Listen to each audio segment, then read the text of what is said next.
नमस्कार, स्वागत है आप सभी का आपके अपने ही चैनल एजुकेशन स्टडी पॉइंट पर। दोस्तों, आज कौन से प्रश्न पूछे गए, क्या पेपर में आया था, ये बहुत ज़्यादा मैटर नहीं करता।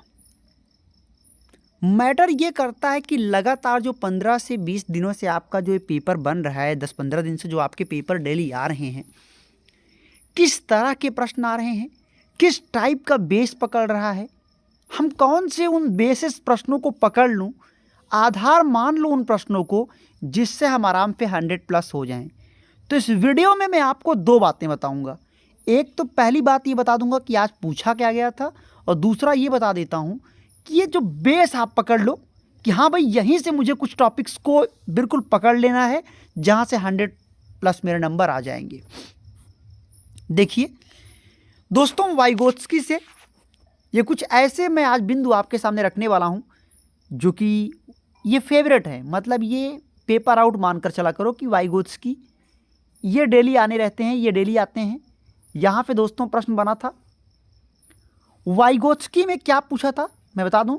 ये 23 जनवरी यानी आज के पेपर की बात कर रहा हूँ, ना केवल आज के पेपर की बात करने वाला हूँ, विगत 10 से 15 दिनों का बेस भी बताऊंगा कि क्या आप आगे कल पढ़कर जाओ जिससे आप 100+ आराम से हो जाओ। आराम से समझिएगा, समझने की कोशिश करना। थोड़ा सा कलर चेंज करेंगे तो चलिए, वाइगोत्स्की में क्या टॉपिक्स आपको ध्यान रखना है, 3 बिंदु पर ध्यान रखना है। क्या? भाषा। एक सेकेंड दोस्त, ये तो खैर कलर ही, हाँ देखिए, आपको ये ध्यान रखना है भाषा, और क्या ध्यान रखना है, संस्कृति, समाज। यानी इनसे यकीनन यानी कि ये 3 वर्ड अगर कहीं दिखता है तो वाइगोत्स्की को टिक मारोगे आप। लेकिन आप ये भी जान लो कि इनसे रिलेटेड प्रश्न हर पेपर में 1-2 आपको देखने को मिलता है। दूसरी बात, स्केप फोल्डिंग और जेडपीडी, ये भी आप अच्छे से तैयार कर लीजिएगा। जेडपीडी क्या होता है, स्केप फोल्डिंग क्या होता है, तो ये बात आपको जानते रहना है। इसका नाम बदल कर भी आजकल पूछ रहा है कि जेडपीडी का नाम दोस्तों होता है संभावित विकास का क्षेत्र। क्या होता है दोस्त? जेडपीडी का नाम होता है, पूरा फुल फॉर्म आप जानते हो, जोन ऑफ प्रॉक्सिमल डेवलपमेंट, या आप ये भी कह सकते हो संभावित विकास का क्षेत्र। क्या भैया? संभावित विकास का क्षेत्र। और क्या कहते हैं इसको? समीपी विकास का क्षेत्र। यानी इस तरह गलती मत कर देना कि नाम चेंज कर दे तो आपके उत्तर गलत हो जाएं। समीपी विकास का क्षेत्र भी इसको दोस्तों कहते हैं। खैर, अब देखिए पियाजे से जितना भी टॉपिक बनता है उन सबको आप रीड करके जाइएगा, ठीक है? ये अपने माइंड में सेटअप कर लो।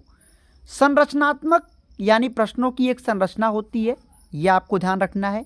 कथन और विवरण से प्रश्न पूछता है तो कथन और विवरण रट नहीं सकते हो, लेकिन जो आपके विगत टाइप में प्रश्न पूछे गए हैं उन्हें आप एक बेस मान सकते हो। बेस मानने का मतलब ये है कि कथन और विवरण वाले प्रश्नों को थोड़ा सा कंठस्थ कर लो, थोड़ा सा उसका सिस्टम सेट कर लो माइंड में कि इस तरह से प्रश्न आता है तो ऐसे हमें इसका उत्तर करना है। बाल केंद्रित से हर प्रश्न में, बाल केंद्रित से हर पेपर में 10 से 15 प्रश्न होता है लगभग बाल केंद्रित पर। बाघ से दोस्तों प्रश्न आपके दिखते हैं। नेपेंथीस एक घटपर्णी पौधा होता है, इससे संबंधित भी प्रश्न आपके खूब देखने को मिलता है। बाघ भी आप जानते ही हो, बाघ से कितनी बार मैं बोलूं कि बाघ मनुष्य की अपेक्षा 6 गुना ज़्यादा देखता है। इसकी सुनने की क्षमता इतनी ज़्यादा तेज होती है कि अगर पत्तियां भी हिल जाए तो उसके भी ध्वनि में अंतर कर लेता है। लॉरेंस कोहलबर्ग नैतिकता के विकास, इनसे संबंधित जितना प्रश्न बनता है उन्हें तैयार कर लो। उल्लू, स्लाथ, और जो ये घर होते हैं, लद्दाख के घर किस पर बने होते हैं, राजस्थान में किसके कैसे घर बने होते हैं, ये सब ये मैं 100+ की बात आपसे कर रहा हूँ कि कैसे आएगा 100+, मैं उसकी आपसे चर्चा कर रहा हूँ। भाषा अर्जन, भाफा अधिगम, एनसीएफ 2005, आनुवांशिकता, वातावरण, Kohlberg, Howard Gardner, scaffolding, और सतत और व्यापक मूल्यांकन, परिमाप, जेंडर। गणित में क्या पढ़ लो आप, ये भी आपको बता देता हूँ। गणित में दोस्तों भिन्न पढ़ लीजिएगा। एक टॉपिक बता देता हूँ भिन्न में, उचित भिन्न क्या है, अनुचित भिन्न क्या है, मिश्र भिन्न क्या है। उचित मतलब अगर अंश कम है और हर ज़्यादा है तो उचित भिन्न होता है, अंश ज़्यादा हो गया और हर कम हो गया तो अनुचित भिन्न हो गया, और मिश्र भिन्न होने के लिए एक पूर्णांक और एक उचित भिन्न होना बहुत ज़रूरी होता है। आई थिंक आप हमारे पॉइंट को गेट कर पा रहे होंगे जो मैं कहना चाहता हूँ। खैर, गणित में और क्या पढ़ लेना है, गणित का की पॉइंट बता दूं, अनुपात, समानुपात, अनुपात, समानुपात और कोण, ये आपके पाठ्यक्रम में शामिल नहीं है। यानी अगर कभी निगेटिव उत्तर आपसे वहाँ पे पूछ रहा है तो इन तीनों को दिमाग में सेट कर लेना, इसके अलावा कुछ भी होगा इसका मतलब वो शामिल है, लेकिन अनुपात, समानुपात और कोण ये आपके पाठ्यक्रम में शामिल नहीं है। आई होप आप चीज़ों को समझ गए होंगे, हम कहने की कोशिश क्या कर रहे हैं, समझ रहे हो। ये 100+ की मैं बात आपसे कर रहा हूँ। इसके अलावा और क्या आप गणित में देख लीजिए, संस्कृत की भी बात करने वाला हूँ, लेकिन पहले आप देख लीजिए और गणित में क्या पढ़ना है आपको। गणित में प्रतिरूप, प्रतिरूप, सममित, ढेर सारे प्रश्न इस पे बन रहे हैं, ये टॉपिक आपको देख कर जाना है।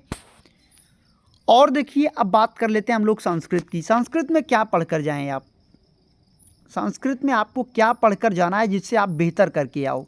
संस्कृत में दोस्तों पहली बात तो आप प्रत्यय पढ़कर जाइए, जहाँ पे 2 नंबर आपका पक्का सेट होता है। संधि सेट कर लीजिए, संधि में खास तौर पे व्यंजन संधि ज़्यादा पढ़ें क्योंकि ज़माना बदल गया है स्वर संधि का, आप व्यंजन संधि पढ़ें। और अगर स्वर संधि पढ़ भी रहे हो तो उसमें जो लास्ट का होता है पर रूप और पूर्व रूप, इन्हें आप पढ़ कर जाएं। आप समझ रहे हो मैं क्या कहना चाहता हूँ, चीज़ों को दिमाग में सेट रखिएगा। इसके अलावा समास पढ़ लीजिए, केवल 3 टॉपिक, ये 3 टॉपिक आप पढ़ लीजिए। 15 नंबर आपके ग्रामर से हो गए और 15 नंबर आपका हो जाएगा आपका पैडागॉजी से।